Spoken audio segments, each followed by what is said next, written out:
Mayor നമുക്കൊപ്പം ചേരുന്നുണ്ട്. Mayor, ഇപ്പോൾ എന്താണ് ഈ പ്രശ്നത്തിന്റെ ഒരു അവസ്ഥ എന്താണ്?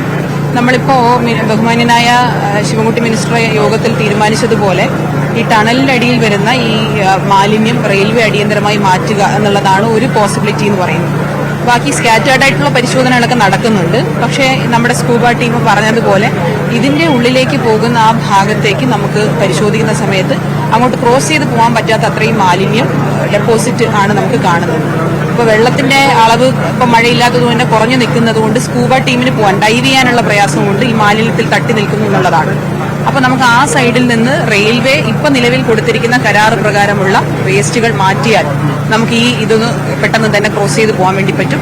അതിന് ബഹുമാന്യനായ കളക്ടറോട് ആ വിഷയം പറഞ്ഞിട്ടുണ്ട്. ഫയർഫോഴ്സിന്റെ അഭിപ്രായം അതാണ് ഇനി നമ്മൾ കാണുന്ന പോസിബിലിറ്റി. കൂടുതൽ ഫോഴ്സ് വരുമെന്നാണ് ഫയർഫോഴ്സിന്റെ കൂടുതൽ ടീമുകൾ വരാൻ ആവശ്യമായ സംവിധാനങ്ങളെല്ലാം മിനിസ്റ്റർ യോഗത്തിൽ തീരുമാനിച്ചിട്ടുണ്ട്. ഇവിടെ ഒരു കൺട്രോൾ റൂം ഫയർഫോഴ്സിന്റെ പ്രവർത്തിക്കാൻ ആവശ്യമായ കാര്യങ്ങൾ ചെയ്തിട്ടുണ്ട്. അതിനു പുറമെ ഞാൻ പറഞ്ഞതുപോലെ മാലിന്യം അടിയന്തരമായി റെയിൽവേ മാറ്റുന്നതനുസരിച്ചുകൊണ്ട് നമുക്ക് ഇവിടുന്ന് അങ്ങോട്ട് പോകാൻ കഴിയുന്ന ഏപ്രിൽ 13 തന്നെ നഗരസഭ കത്ത് കൊടുത്തിരുന്നു എന്നാണ് മനസ്സിലാക്കുന്നത്.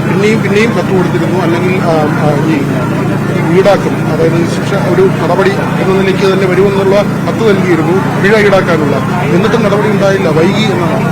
അത് നിരന്തരമായി കത്ത് കൊടുത്തതാണ്. ഞാൻ നേരത്തെ ഇവിടെ സൂചിപ്പിച്ചതുപോലെ തന്നെ അത് ഇപ്പോൾ നമ്മൾ ആ വിഷയത്തിലേക്കൊന്നും പോകാതെ തന്നെ നമുക്കറിയാലോ, നേരത്തെ മിനിസ്റ്റർ തന്നെ പറഞ്ഞു, ഇതൊരു കൂട്ടായ പ്രവർത്തനമാണ് ഇപ്പോൾ നടന്നുകൊണ്ടിരിക്കുന്നത്. എല്ലാവരും ഇവിടെ നിൽക്കുന്ന എല്ലാവരും, ഓരോ വ്യക്തിയും ആത്മാർത്ഥമായി ഇപ്പോഴും പരിശ്രമിച്ചുകൊണ്ടിരിക്കുകയാണ്. അപ്പൊ അതുകൊണ്ട് തന്നെ നമുക്ക് ആ വിഷയത്തിന് ശേഷം ഇത്തരം കാര്യങ്ങളെല്ലാം കർവുകൾ ഉണ്ടെന്നാണ് പറയുന്നത് ടണലിനകത്ത്. അത് ഇത്രയും പ്രായോഗികമായി വലിയ ബുദ്ധിമുട്ടുണ്ടാക്കുന്നു, വെളിച്ചമില്ല, ഈ പോകുന്ന ആളുകൾക്ക് തന്നെ കൺഫ്യൂഷൻ ഉണ്ടാകുന്നു എന്നുള്ളതിലേക്ക് വളരെ ദുഷ്കരമായ ഒരു പ്രവൃത്തിയാണ് നടക്കുന്നത്. അതെ, വളരെ റിസ്കി ആയിട്ടുള്ള കാര്യമാണ് ഇപ്പൊ നടന്നുകൊണ്ടിരിക്കുന്നത്. സാധാരണ ഒരു റെസ്ക്യൂ ഓപ്പറേഷൻ പോലുള്ള കാര്യങ്ങളല്ല ഇപ്പൊ നടക്കുന്നത്. അതുകൊണ്ട് ഈ ടണലുകൾ അല്ലെങ്കിൽ അങ്ങനെയുള്ള ഇതിന്റെ ഉള്ളിലേക്കുള്ള സൈഡ് പോക്കറ്റ്സുകൾ അതെല്ലാം പരിശോധിക്കുകയാണ് ഇപ്പൊ ചെയ്തുകൊണ്ടിരിക്കുന്നത്.